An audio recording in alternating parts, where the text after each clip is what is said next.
So I'm here today with Jean-Pierre Lacroix, the UN Under-Secretary General for Peace Operations, and that means that he is in charge of UN peacekeeping forces who literally on a daily basis are protecting hundreds of thousands of civilians all over the world. However, in a world with a growing number of conflicts and a declining number of successful peace processes, peacekeeping operations are themselves getting less attention, less support, and less funding. We seem to be in a world where we're not investing enough in the tools to help address some of these conflicts. And, I'd like to start, Jean-Pierre, with that big picture. If we're seeing fewer peace agreements, then what does the future of UN peace operations look like? Well, thank you very much for having me. And I think you were right in beginning by emphasizing that the peacekeepers make a difference in terms of protecting civilians, hundreds of thousands of them every day, and protecting ceasefires, which is obviously critical, not only to protecting civilians, but also to at least creating conditions for political efforts to move forward. But you're right. I mean, today we have a divided membership at the UN. We have a divided international community, and it has an impact on the political processes. When peacekeeping succeeds, and it has succeeded in many countries, that was because you had a peace agreement, and the peace agreement was implemented, and the peacekeepers were deployed to support the implementation of that peace agreement. But the key conditions was a unity, the commitment, the willingness of the international community, of the Security Council to push in support of progress on these peace agreement, as a result of that, you had success in the countries like East Timor, Cambodia, Sierra Leone, and many other countries. So today, that division, this polarization across the membership of the United Nations means that we're less, those existing peace agreements are not moving forward, or at least they're moving at a very slow pace at best, because we don't have that level of unity and push and commitment by our membership. And it's much more difficult to achieve new peace agreement, in the conflicts that we're seeing in the world today. The progress towards at least ceasefire, not to mention a more comprehensive peace agreements, would require a much higher level of unity from our member states, particularly the most influential ones. And we don't have that, actually. We have, on most situations, too much of a divided international community. So that's the key challenge that we're facing. That's the key challenge that the UN is facing now. That doesn't mean that we are unlikely to see. I don't think we should proceed on the assumption that we will never see, more multilateral responses to crisis, and peacekeeping is one of them. It's a form of multilateral responses. But for that, we need unity. We need the international community to come together and support those kind of agreements. So you have just returned from Lebanon, where I think you visited some peacekeepers who had been injured and were in hospital. Can you tell us more about what you saw and experienced in Beirut and how the situation is for the UN peacekeepers there? Well, we're seeing a terrible situation, first of all, because hundreds of thousands of people, almost 1 million people, are displaced in Lebanon. And Secretary General Antonio Guterres, myself, we visited a center where those internally displaced persons are hosted, and so you can see the level of misery, of distress that this is causing in a country that is already fragile and weakened by previous wars and also a very difficult economic and humanitarian situation. Of course, the peacekeepers are affected by this situation. I know that they are well prepared, that they are very committed to staying where they are in their position, to continue doing what they're mandated for by the Security Council, that everything was done to sort of make sure that their positions would be supplied, that, whenever they face a more dangerous situation, then they do what they have to do to protect themselves. But obviously, as we've seen with this incident where 3 of our peacekeepers from Ghana were injured, I mean, this is a more difficult and dangerous situation for peacekeepers. I think that the main message that was conveyed by our Secretary General when he visited Lebanon is that there is no military solution. There has to be a ceasefire, there has to be dialogue, there has to be a political process. Lebanon there is a political framework to address the situation in Lebanon, and particularly the disarmament of Hezbollah and the efforts towards making sure that the Lebanese government would have a monopoly of holding weapons. That political framework is Resolution 1701 of the Security Council. So you couldn't say the same thing about other conflict. At least we have that political framework which is agreed by all the parties. But the way ahead, the only way to move forward and have that political framework turn into reality is through dialogue, not through more violence. And I wonder if people sometimes expect too much from peacekeepers. I remember when the attacks on UNIFIL started to happen, you would go on social media and there would be people saying, well, what are they doing anyway? They haven't implemented the disarmament of Hezbollah. Do people misunderstand what peacekeepers are for? I think you're right. I mean, I think that in many situations, the peacekeepers find themselves in a situation where what is expected from them, what is understood from their mandate, does not correspond to reality. Peacekeeping is a tool to support political efforts, and it has succeeded in, as I was saying, in many cases in precisely doing so. I mean, supporting political efforts, but there's no way in which a peacekeeping operation can achieve by itself the implementation of a political process, because that is up for the parties. In the case of Lebanon, we've heard many criticism in the past and still today that UNIFIL didn't do its job because its job was to disarm Hezbollah and so on and so forth, and its job was to enforce Resolution 1701. No. UNIFIL was mandated to support the parties, that is Israel and Lebanon, in them implementing Resolution 1701. The problem we've had for many years is that it didn't happen because there was no capacity or political will from the parties, and I'm not blaming or judging, but it is what it is. That is the situation we've been facing for many years, and therefore Resolution 1701 was not implemented. But it was never, UNIFIL was never intended by the Security Council as an operation of, meant to enforce the disarmament of Hezbollah. That was never the intention.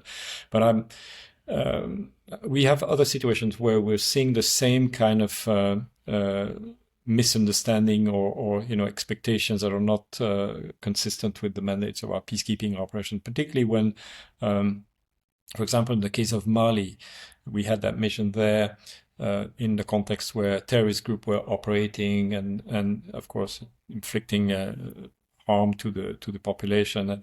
But by being there with our equipment and our military presence, there was a sense that we were there to fight terrorism, which isn't something that peacekeeping operation can do. And I believe that it's a good lesson for the future, where it has to be clear that peacekeeping makes sense where you have, and only where you have, a political agreement, an agreement by the parties, or at least a ceasefire. If you don't have any such agreement, then you don't, peacekeeping doesn't make sense. peace enforcement might make sense, at least if there is an agreement amongst the parties or amongst the Security Council that, who to enforce against. That has to be a precondition. But you have to draw a line between situations where peacekeeping makes sense, is warranted, can help, and where it just doesn't make sense, or other forms of responses have to be privileged. Can you say a bit more to explain why it doesn't work to counter terrorism with a peacekeeping force? I think it's very simple. First of all, the Security Council has always been reluctant to give to peacekeepers an enforcement, a sort of purely enforcement mandate.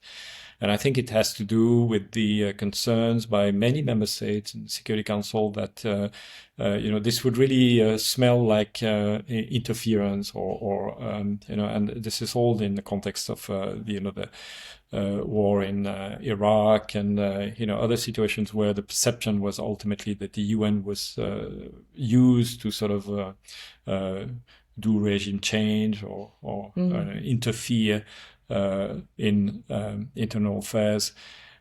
So that is one thing. Now, the other thing is a more practical reason. If you have a purely peace enforcement mandate, it's a very different proposition to true contributing countries. If you come to them and tell them this is not about peacekeeping, you will enforce, i.e., you will wage war, because peace enforcement is war. I mean, that's really what it is. It's a synonymous with war. Then it's a different proposition. I don't think that you would find that many countries willing to contribute to these kind of operations. It's a completely different proposition. No, I want to ask you about that we have some big global conflicts where there's almost no discussion of a role for UN peacekeepers. We have talk about an international force for Gaza, maybe an international force for Ukraine, maybe international forces getting into the Strait of Hormuz to keep the shipping lanes open. These are going to be political decisions as to where the UN stands. But from a technical point of view, I mean, does the UN experience with peacekeeping operations have tools to offer for these different contexts if member states want them? No, I think you're touching a very important point, because yes, currently we have a number of active situations, active conflict. Then, of course, you might say, well, the likelihood of any sort of multilateral response, UN response to this crisis is very low. But at the same time, I don't think UN and we can proceed on the assumption that there will never be a decision from our member states, from the Security Council, to use either peacekeeping or any other form of UN operation or presence to help resolve a conflict or support the political process. And I think that this is why we are putting an emphasis, and we're currently working on what we call a review of all forms of peace operation, which was an exercise that was mandated by our member states in 2024. It's part of the Pact for the Future. Now, I think the emphasis has to be made not so much on speculating on what kind of future peace operation will be privileged, what kind of model could prevail in the future, because that is something that, yes, one could have an opinion about that, today in the current circumstances, but it's very hypothetical. I think the emphasis needs to be put on how can we preserve and reinforce the readiness of our system to respond effectively to whatever will come our way. And it could be a new ceasefire monitoring mechanism. You know that there has been some speculation about whether that could be the case for Ukraine. It's highly hypothetical, of course, at this stage, but we never know. What about Sudan? Would there be one day hopefully a ceasefire, and then and maybe hopefully more than a ceasefire, a comprehensive political agreement? What could be the role of the multilateral system, possibly the UN, to support that? So the point is that in order for the UN to be able to effectively respond and efficiently respond to these kind of situation, this kind of request that could emanate from our member states, from the Security Council, we have to work on the readiness of our system, and that requires a lot of effort, because we making sure that we adapt the way in which we do things, we adapt the way in which we what do we ask from, in the case of peacekeeping, troop and police contributing countries, what kind of capacities, what kind of modus operandi, and so on and so forth. So there's a lot of adaptation that needs to be carried out so that we remain ready. And then ultimately, any decision to sort of call upon the UN for either peacekeeping or anything else ultimately will depend on the member state. But finally, the other thing is that we continue to have 11 active operations in the world. We continue to have about 60 to 70,000 peacekeepers deployed.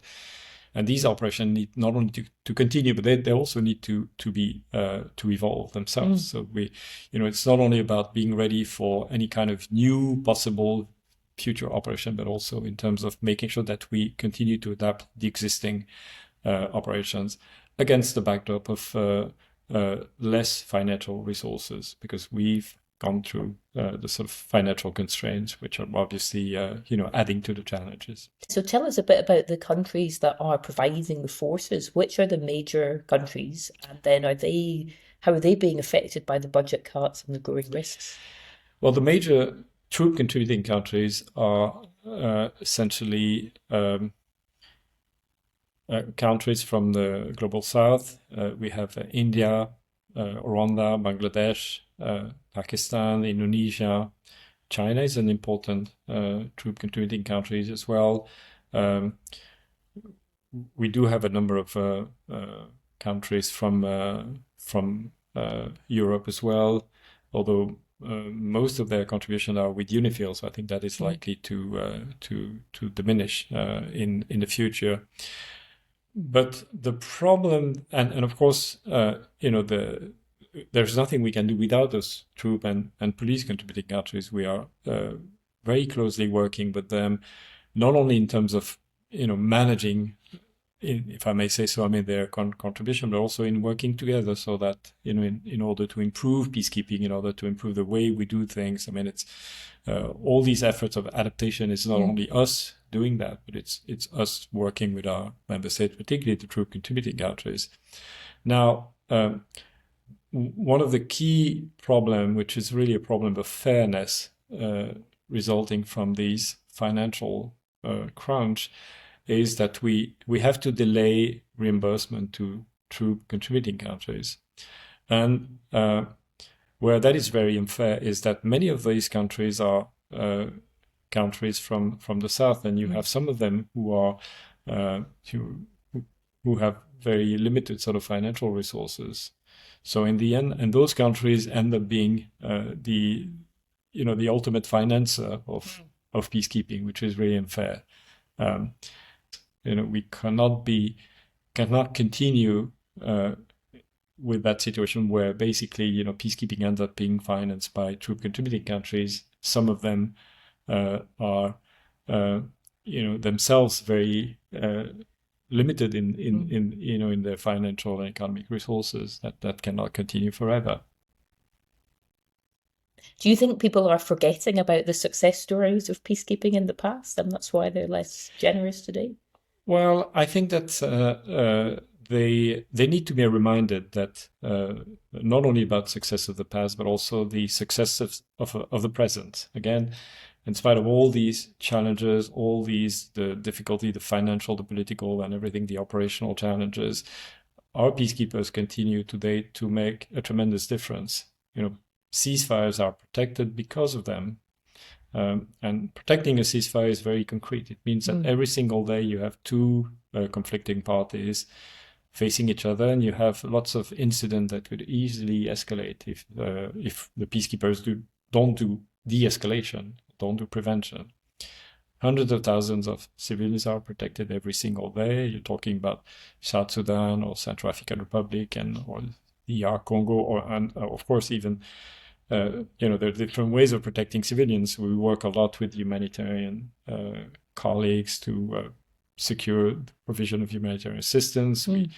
We provide physical protection, but protecting ceasefires is also a way of protecting civilians.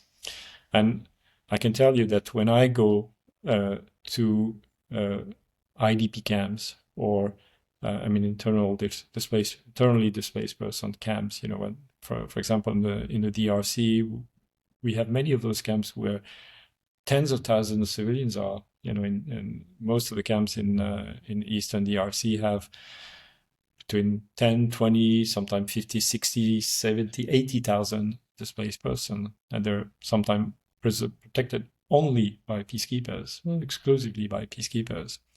So I can tell you that when we go and talk to these civilians, these communities, they never tell us, please go, we don't need you anymore. What they tell us is, thank you, please do more, please stay, and we count on you because we depend on you. And of course, the humanitarian colleagues, it's a symbiosis, we work together. So these are the kind of achievements that need to be sort of highlighted, especially now, because I think that, with all what is happening in the world, and, that can easily sort of stay under the radar screen, particularly now that, we have to reduce our presence because of financial constraints. We want to make sure that people understand that it has an impact, that less people will be protected. But at the same time, we also need to convey that message that in spite of all these challenges, our peacekeepers continue to work every single day, that they're committed, the civilians, the military, the police, that they make a difference, and that this is a difference that is tremendously important in terms of both the communities, the civilians, but also at least preserving chances for peace to happen. Preserving an environment where at least, by preserving ceasefire, preventing volatile situation from falling into utter chaos, and that is also a way of protecting and preserving a space for political efforts to move forward. And finally, I would like to ask you, we at UNA UK organise an annual Peacekeepers Day ceremony and a roundtable to pay tribute to peacekeepers and also to talk about the peace operations, how they're doing, what may happen in the future. I wondered if you have a message for the participants about why does it matter to pay these tributes?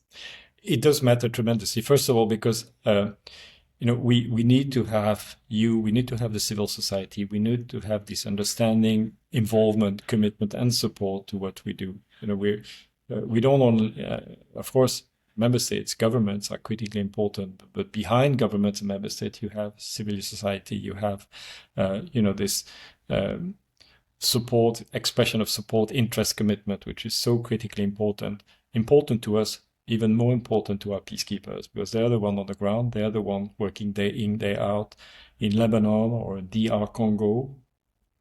Very difficult situation, challenging, dangerous environment.